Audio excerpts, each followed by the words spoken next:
Chapter 9. All in Good Fun. Throughout the realms of men, a rumor spread that the legendary garden at Eden had been found. Go north to the very edge of the world, and there you will find the Tree of Life guarded by two reverends. The land was protected by a noble monster king who welcomed all who brought good tidings. However, this story became inconvenient for the men who ruled over mankind, for the narratives of their history had to be guarded to protect their power. To some degree, what they told mankind was correct. The tree that produced the golden and dark fruits was not the tree of their legends. However, that didn't stop men who had means from making pilgrimage to that place. The Monster King was one of humble heart, for so long he had given no name to the land, but all things must be given names in time. And so, finally, the Monster King would name his home Edenfall, City of Monsters and Men. In the days after the assault, Dream would inquire of the man who attacked him to Asgore. Though Nightmare couldn't understand why, Dream didn't want the man to be punished, requesting that he be set free. Asgore trusted the little guardian's mercy, and so the only punishment the man received was banishment from the tree. The next day, a new routine began. In the 8th hour of the morning, Dream and Nightmare would train their magic and self-defense at the instruction of Undying. But someone else would join them that Nightmare had not expected. The court mage Casilda, dressed all in red. Over the years, her auburn hair had grown a streak of white. "Lady Casilda, greetings!" Dream gave a respectful bow. Nightmare followed his motion. "I do hope I'm not too late," the middle-aged human said with a warm smile. Undying put a hand on her hip. "Now why are you here?" The fish monster had always been suspicious of humans, even if they did serve Asgore and had proven their loyalty. "Lady Undying, though I know the importance of the physical side of the Guardian's training, I felt it would be best I supplement them with magical aspects as well." Undying narrowed her eyes. "The boys got that part down pat. They can make spears, swords, shields, and bows. Ain't much else they need than that." "The creation of magical weapons for physical encounters is all well enough, but—" she said, leaning on her staff as she glanced between Dream and Nightmare, her tone going slightly hushed. "What if you could sabotage your enemies before they even get close to you?" "Sabotage?" Dream blinked, his smile turning crooked, but Nightmare leaned in closer to the woman's words. "With ritual magic, I could teach both of you so many wonderful things. Useful things, not just for combat, but to make life easier." Undying folded her arms, huffing to regain the attention of the boys. "That ritual stuff is practically useless for monsters. That's all human magic mumbo-jumbo." "Not so. There have been plenty of monsters who have reported being able to use ritual magic successfully for everyday tasks. And now that we understand better how the Guardians channel their magic, I think it would be quite beneficial to them." "What can you teach us?" said Nightmare, stepping closer to the mage, eager to learn whatever she had to offer. She smiled at Nightmare. "I knew you would see it my way, Lord Nightmare." Undying grumbled, throwing her hands up in quiet defeat. Casilda had brought along a tome for the boys to study that showed the basics of conducting and building rituals and spells. Nightmare's eyelights shined brightly, scanning the pages as Dream leaned in as well. "It's like manipulating the script of reality itself. That sounds really dangerous," said Dream, not so certain. "It can be dangerous at more advanced levels, but I assure you nothing said in that book would cause any significant damage. It's only a beginning guide," said Casilda, straightening her back. "However, each level of magic you master, the greater access you gain to more complicated spells. Humans have managed to achieve many high levels of access, but it is theorized to go even higher, though the methods to get to that level of magic are quite taboo." All right, visitation's about to begin," said Undying, stepping back up as the guards arrived for their shift. "Very well, I'll be out of your fins, Lady Undying. Good day to you, Guardians." She gave a bow before leaving. "Good day to you," Dream bowed back, but Nightmare was too absorbed in the text. Visitation would go on as usual. Dream sat at his stool with his pile of apples as monsters, but mostly humans, lined up to tell Dream of their woes. Nightmare sat under the shade of the tree. He grabbed a quill, ink, and notebook to start taking notes about the construction of simple spells from Casilda's tome. Even when he was absorbed in his self-taught lessons, he overheard complaints being said to his brother. Of physical injury or illness, these didn't bother him as much. He rarely saw return visitors when those were the concerns. However, there were at least 3 visitors Nightmare knew he'd seen before. A grieving widow, still plagued by the death of her husband nearly a decade ago. A young man who felt helplessly in love with a married woman. An old man who couldn't find work but felt no purpose in his life. Each of them had been to the tree enough times to be recognized. And unfortunately, his brother was soft-hearted, and their words rather convincing even to pass the Guardian's vetting process. The hours passed on until Nightmare felt his sockets burning. He closed them to rest as Dream took his half-hour break for food before returning to his duty. Finally, around 3 in the afternoon, the final visitor was sent away. Nightmare was halfway into a full nap when he felt the grass behind him rustle. Dream sighed, closing his eyes in want of a nap too. "You work too hard," said Nightmare. "You say that every time," said Dream. Nightmare rolled onto his side, hand to his hip as he glared at his brother. "And I mean it every time I say it. Why can't you just be a kid for once? We don't have much time left to get that chance." Dream sighed, staring up at the apples above. "There's so much pain in the world." "Yeah? And who said you had to be the one to stop it?" Nightmare said, rolling back to his back. "Maybe there's supposed to be pain in the world. I've heard things Toriel has said. The visitors tell us about things we shouldn't be made to know about at our age. It's not fair that you're being made to do this." "No one is making me do this, Nightmare. I want to do this.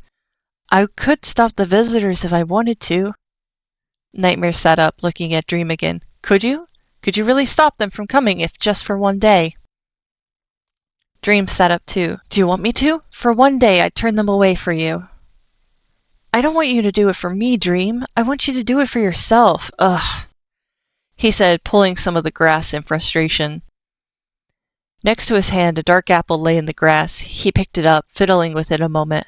"Why don't you ever give one of these to the visitors?" "What? Why would I do that? It would just make their problems worse." Nightmare looked up at the tree, seeing that as Dream took more of the golden apples, the dark greatly outnumbered them.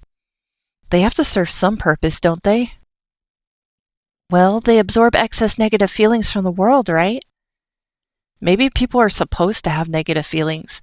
If you never feel bad about something, then you never feel the need to fix it." "I never thought of it that way before." Looking at the dark apple in his hand, without another thought, he put it to his mouth, taking a bite.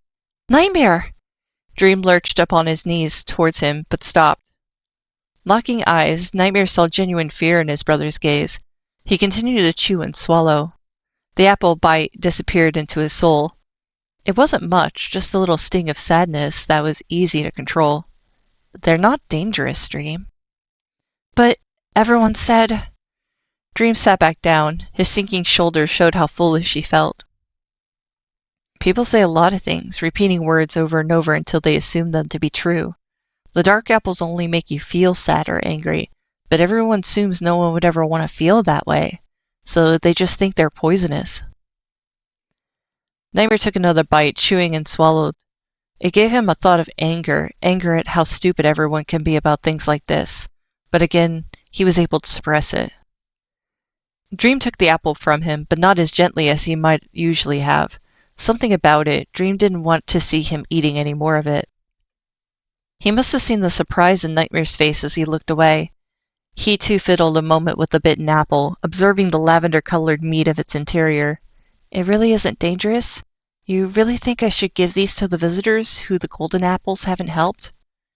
"I mean, isn't it worth a shot? You're the one who listens to them all day. Maybe they can help."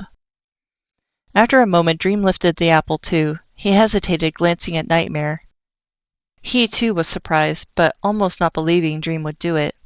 But Dream took a bite. His socket scrunched up in fear at first, but softened as he chewed. I thought it would taste bad," he said, mouth half full. Nightmare smirked. "Nah, not at all. They just taste different." When Dream swallowed, he touched his chest. Oh, that does feel sad." "You all right?" Nightmare leaned forward. "Yeah, I'm fine." Dream took another bite. then another, and another. Whoa, hey, slow down! Nightmare grabbed his shoulders before he suddenly dropped the apple, now nearly fully eaten. Hey, what's happening? Something came over you. I'm fine. I'm fine. Dream shook his head, but tears quickly rolled down his cheeks. Hey, it's okay, said Nightmare, wrapping him in a hug.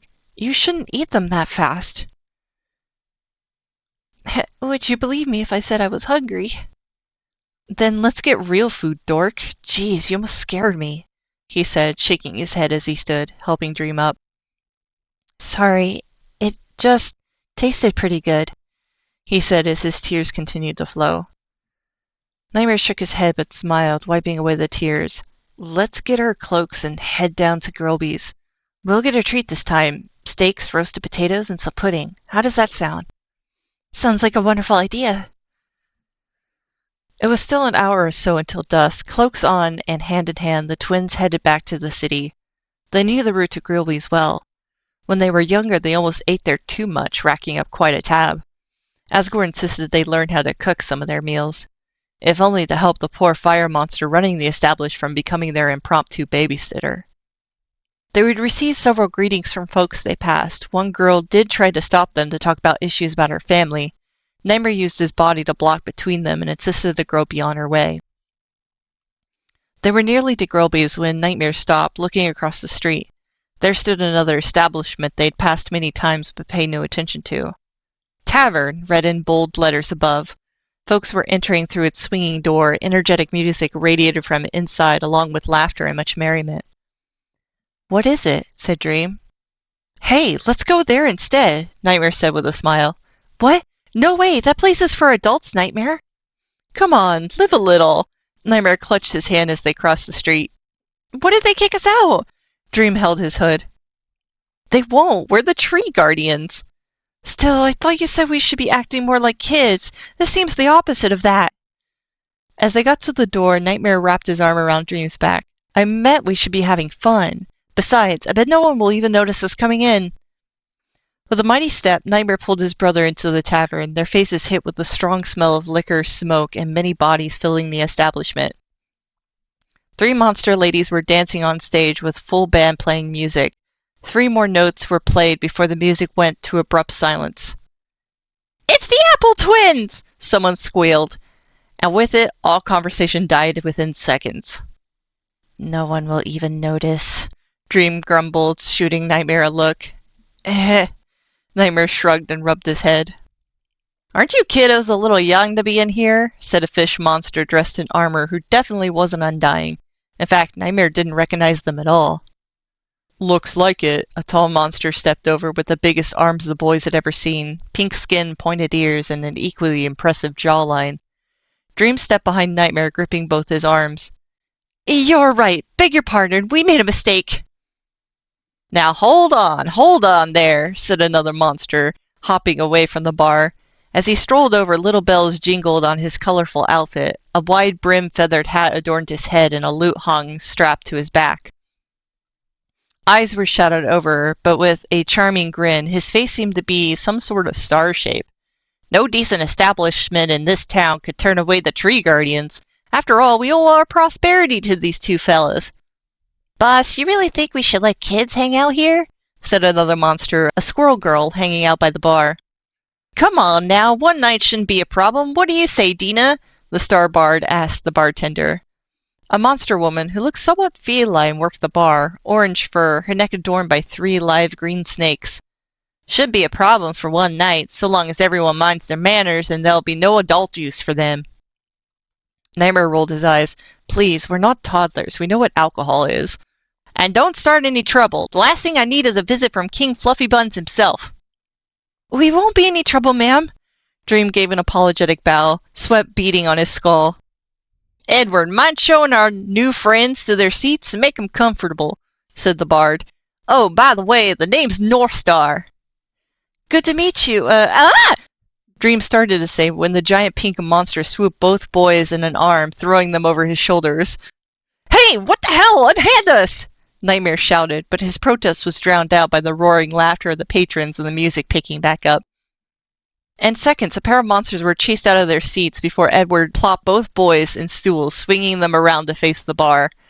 Frazzled from being picked up, Nightmare was stunned. However, Dream giggled, unexpectedly delighted by the harsh invite. "So what's a pair of noble gentlemen such as yourselves around to mingle with the common folk?" said the squirrel girl. "Well, it's actually Nightmare's idea," said Dream. "I'm already regretting this," Nightmare mumbled. "We're both pretty hungry, and we're looking for a place to eat tonight. What kind of food do you have here?" Dream asked, his hands together. "We got sliders and we got root beer," said Dina, seeming to only give half her attention. "I don't know what those are." "Dina!" shouted North Star, putting a hand on each of their shoulders. "Give these boys a pair of large root beers and a full platter of every variety of slider. On me. A visit from the tree guardians is an honor that should be celebrated." Nightmare started to feel sick. Why the hell were these guys so touchy? "Now me, I'm quite the expert on the sacred tree myself," said North Star, leaning on the bar next to Dream. "Oh, really?" Dream gave a sly grin as Dina slid 2 fully frothing mugs over to the boys. "Is it possible a bard such as yourself would know something the tree guardians don't?"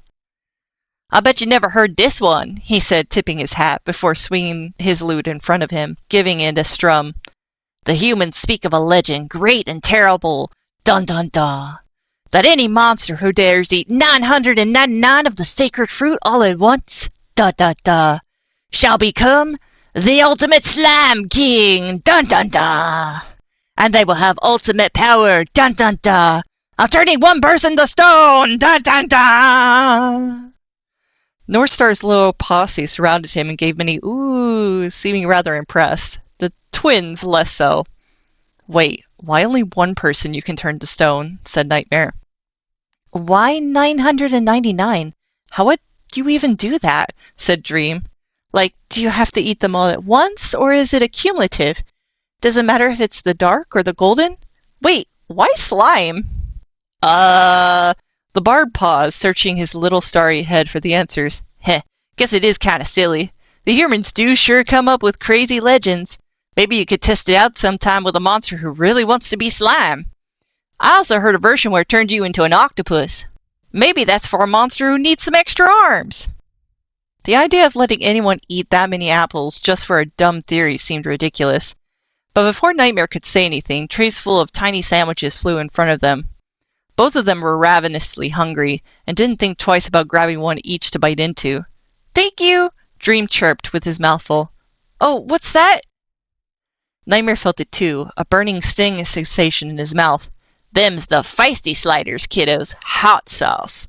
Dina winked at them. Neither wanted to spit it out, as they grabbed their root beers to chase down the spiciness as if they were the same wavelength.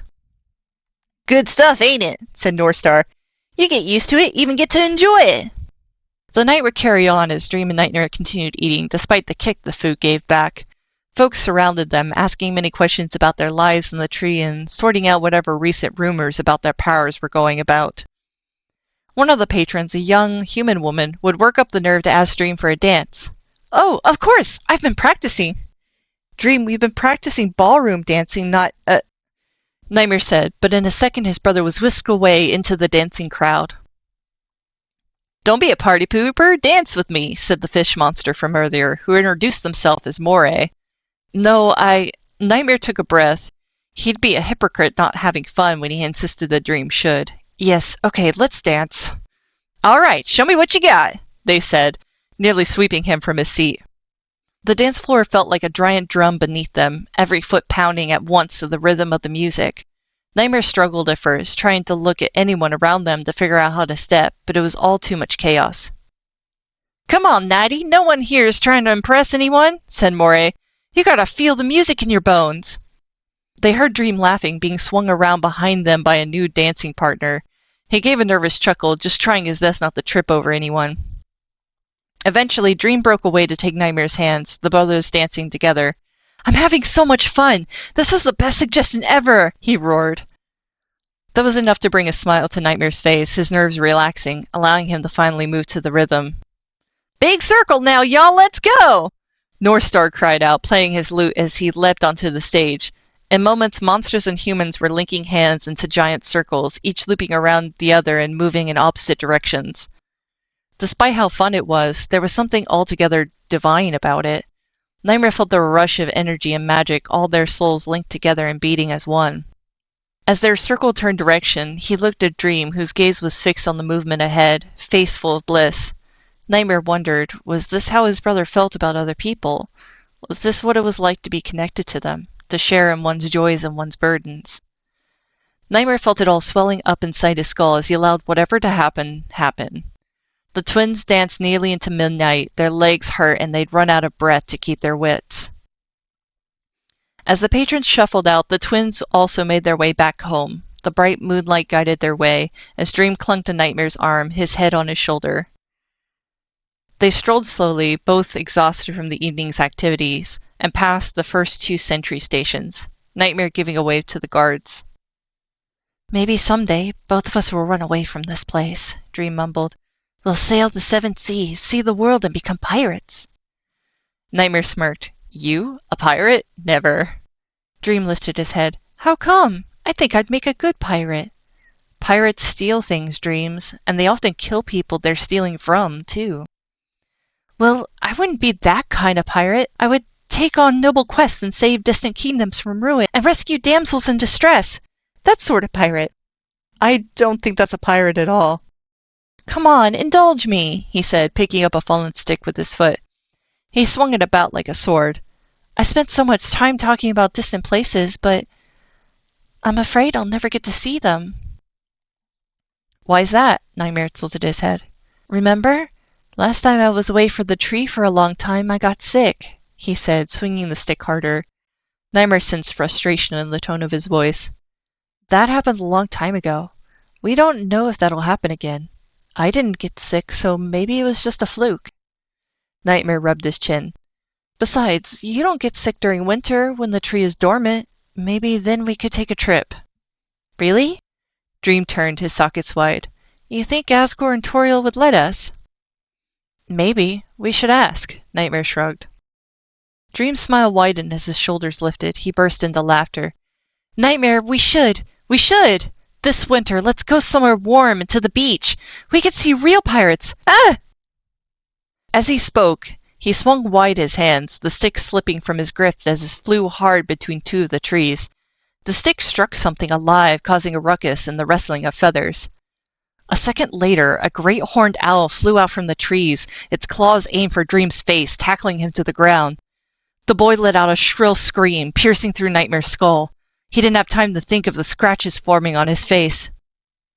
"Get off him!" Nightmare cried, kicking the bird off his brother, now curled up, his arms over his head. But the owl did not relent, hissing at Nightmare as it flew at Dream again. With a swing of his hand, Nightmare sent a small magic spear splitting through the owl's wings, setting it on its back. Still, the owl flailed about, its eyes locking with Nightmare as it hissed again. Nightmare stepped over his brother, kicking the bird, followed by a stomp, then another and another. In his rage, he felt bones cracking under his heel, until a moment later he stumbled back. His boot and the ground were covered in blood. Breathing hard, Nightmare felt like he was outside his body, unable to move. It wasn't until he heard Dream's voice that he came back to himself. "Nightmare, you killed it." He shook his head, feeling the sympathetic scratches on his head before looking at Dream. His brother's face was covered in blood, reminding him of what he cared about. Come on, let's go," said Nightmare, helping his brother to his feet. Clutching each other, they rushed back to their tent. Moments later, the guards came to check on them after hearing their screams. Nightmare had tossed his boots away before grabbing some cloth to clean up Dream's face, as well as his own. He explained to the guards what happened before sending him away to clean up the mess on the path. Dream was quiet, seemingly in a daze, until the last of the blood was cleaned off him. Then he started to cry. Nightmare held him tightly, and before helping him got to his cot. They wouldn't bother with changing into their nightgowns, both too exhausted and now shocked by the night's events. It wasn't even dawn when Nightmare heard Dream scream. Shocked out of his sleep, he reached out for Dream, who wasn't there. The morning darkness illuminated outside by many torches. Rushing out, Nightmare stumbled onto a horrendous scene. Dream covered his face, backing up into Undying. Several guards were there with an elderly human man in rags. His old eyes were full of anguish as he held up the corpse of the owl towards his brother. "Please, my lord, my friend, she needs your help. Just one of the apples, please," the old man begged. Nightmare ran over, throwing his arms around Dream. "What the hell is going on? What is this?" "Lord Nightmare, please," the old man begged on his knees, still holding the dead owl. "She's my best friend. She's hurt. She needs healing." "Your friend? Your friend deserved it. She attacked Dream. That's why she's dead," Nightmare snapped. The old man gasped, his sorrowful gaze turning over to terror. No, that can't be. She's such a kind creature. She would never." But then his dark eyes focused on the scratches on both of the twins' heads. "I killed your stupid bird. Now leave us. Take your filth with you," Nightmare growled, still holding tight on to Dream. The guards seemed equally stunned by the cruelty of Nightmare's words, staring at the young monster. But he turned away, pulling Dream with him. "Undying, you have an order. Take him away." "Yes, my lord," Undying said, displeased by the display, but she obeyed.